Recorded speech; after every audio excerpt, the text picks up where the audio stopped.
Oh man, redraft season.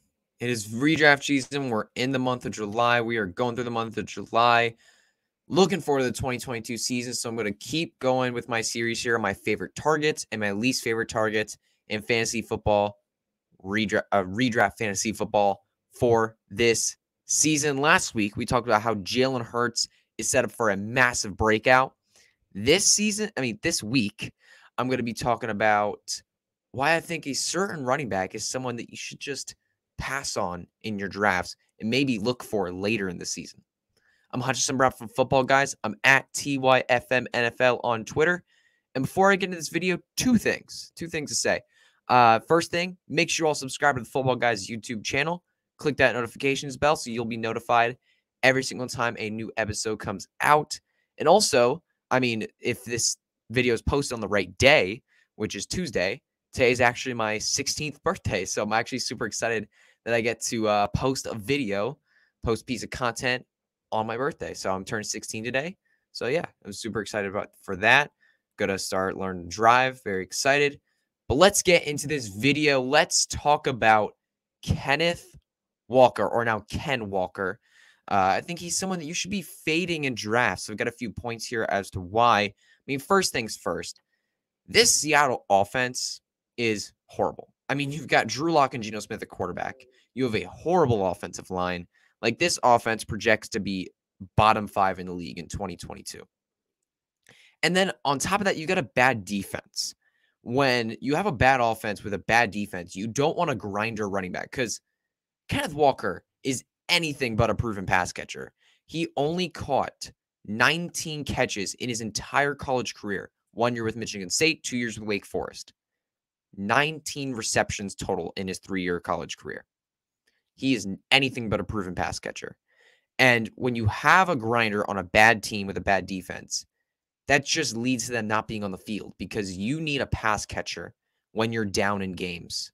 And Kenneth Walker, he has shown some leaked videos, some leaked practice reports, and making some good catches, but he's not proven. So we'd have to assume that he's not used as a primary pass catcher in the NFL. And because of all of this, Kenneth Walker's upside is definitely capped. We saw Rashad Penny do what he did last season, at the end of last season, but he had some insane efficiency numbers along with a pretty high touchdown rate. And you might say, well, what if Kenneth Walker kind of proves himself a little bit as a pass catcher? The Seattle Seahawks don't use their running backs as pass catchers. The Seattle Seahawks have given their running backs 16% of their targets since 2016. That's a bottom 5 number in the NFL. And then you might say, what if Drew Lock changes that? No. In Drew Lock, he started 13 games for the Denver Broncos in 2020. The other 2 seasons, he didn't really start for them. But Drew Lock in 2020 gave his running backs a 13% target share. That was, again, a bottom 5 number in the NFL. So if Drew Lock starts, it doesn't matter. He's not a target. He's not a guy that targets his running backs. So Kenneth Walker already looking to a bad start. And then you have to think about it. He is a rookie who has to compete with other backs. He's a second-round rookie who has to compete with other backs. And I've got a stat here I want to share with you guys. Over the past 5 seasons, 14 second-round running backs have been drafted. In those rookie years, only 5 of them finished as top 20 fantasy backs. And this is all in PPR scoring. And those 5 backs were Nick Chubb, Miles Sanders, DeAndre Swift, Jonathan Taylor, and Javonte Williams. These are all good, if not great, players.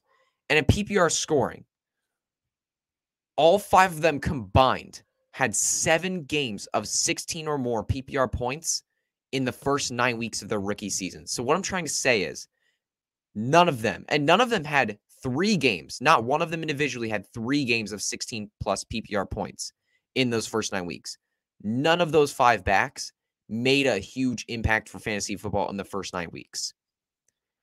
Most of their production very clearly came in the second half of the season. Either they got more acclimated, or they beat out competition, or maybe a starter in front of them went down to injury.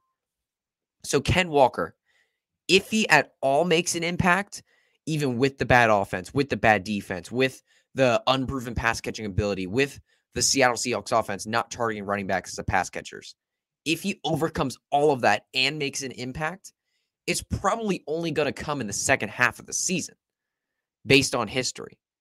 So what I would do with Kenneth Walker in drafts is I would fade him in drafts because right now he's going in front of Rashad Penny. He's going around the 5th, 6th round in most drafts, and that's very usually I see him going in front of Rashad Penny.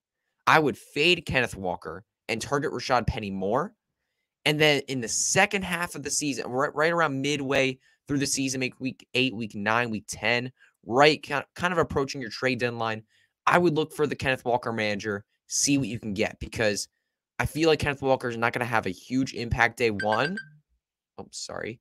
I feel like Kenneth Walker is not going to have a huge impact week 1 and moving forward for the first half.